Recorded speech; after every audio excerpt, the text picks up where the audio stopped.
So let's talk a little today about using digital audio in Logic Pro. So I've got this drum beat up here. I'm going to record it to an audio track. So the output of this audio instrument is set to bus 1, and the input of audio 2 here is also assigned to bus 1. I've got it set up to record. I hit record.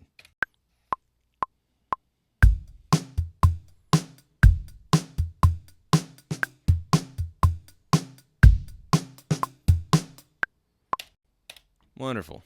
Okay, so this is a region. Anything in your arrange window that looks kind of like this. This is a MIDI region. This is an audio region. If I go to the audio bin over here, this is the name of the physical audio file that's sitting on my hard drive. This is the name of the region that's playing part of this audio file. Very, very important concept for when we get into editing, doing pitch stuff, doing time stuff, any of that. Because if I come over here, all right, I just made an edit. So I've got two regions here now. Both regions are in the audio bin, along with the original region that I made, which is not in the arrange window anymore, but I can still drag it in if I need to. Okay. Now, if I get rid of this region, I can still drag it in. Okay. Now, what happened there was I had it selected in the audio bin as well as being selected in the arrange window. So when I erased them, it erased them from my audio bin. However, those were not audio files, they were audio regions. So if I want to, I can make them all over again. There are the three regions, right? I'll delete this one, but I can still drag it back in. If I have that selected in the audio bin as well, though, you see it's gone now. So anyway, let's say I have this region here. I make this edit. I can still see the regions over here, but these aren't audio files on my hard drive. It did not create, I will not see 4 audio files in my audio folder. These are all referencing this audio file. Okay, I know I'm being redundant, but this is really super important. So I'll go here and I'll call this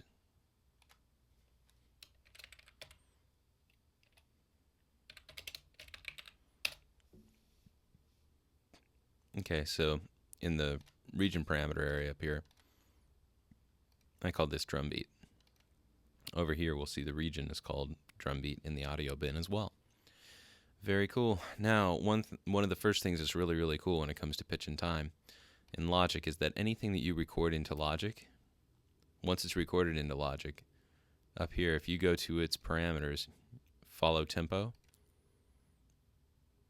Now, if I change my tempo to, 160, it'll actually calculate out that drum beat as an Apple loop, and then I can play it at the new tempo. Kind of handy. All right, so I'll go ahead and turn it back, get my tempo back to normal. So that's one very handy, cool thing. Now, if I take this drum beat, I'm going to copy it out, right? Let's say that I take this one, I open up in the sample editor, right? And I decide I'm going to reverse it. That's very dangerous, because what ends up happening when I do that, okay, I reversed this region, right?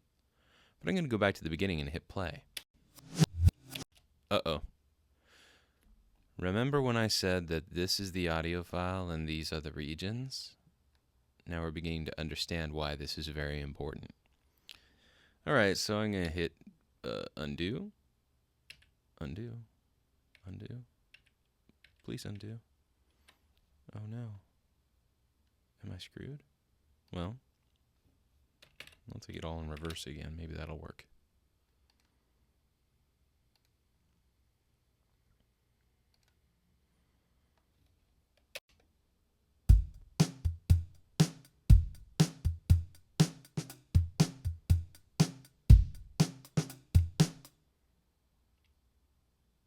Okay, well, I got the beat back. So check this out. When I go into my sample edit window, when you double click on an audio file in the arrange window, it brings the sample edit window down here. Now, personally, I think this is kind of stifling. I think it's rather small to look at the sample edit window down here. So what I'll usually do is I'll open up a separate window over here, nice and big. Okay, it's probably too big for you guys' screen, so I'll zoom it in a little bit. All right, so when I look at this, this is the audio file that I was messing with. And this blue area down here denotes the region that's being played in the arrange window.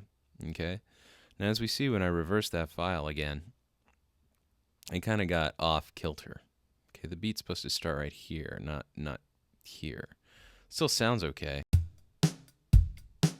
but it's not on beat. So what I'm going to do, first thing I can try to do is just take my region start point and move it over.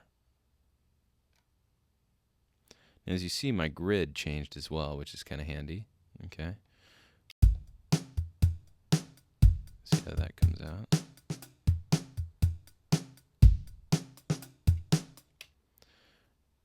And check this out. So this is my region end, right? If I go to my region, I go to the lower right-hand corner and pull it in to bar 5. You'll see that it changed to bar 5 here as well.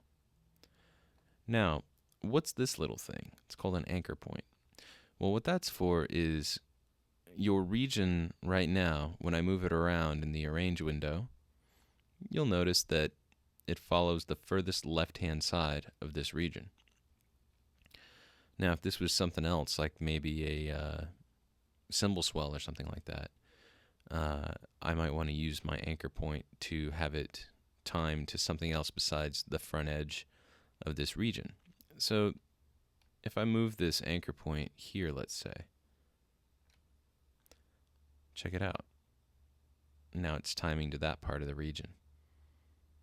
Now, why is this important? Well, let's see something here. I'm going to go ahead. I'm going to make a copy of this. And then I'm going to want to reverse this. So the first thing I'm going to do, so that I don't end up reversing this as well, is I need to make it a new audio file. Yes, audio.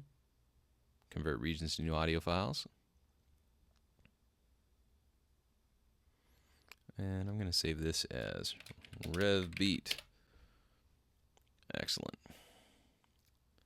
So I'll create another audio track, pull this down here, and then I'll go over here and say function reverse.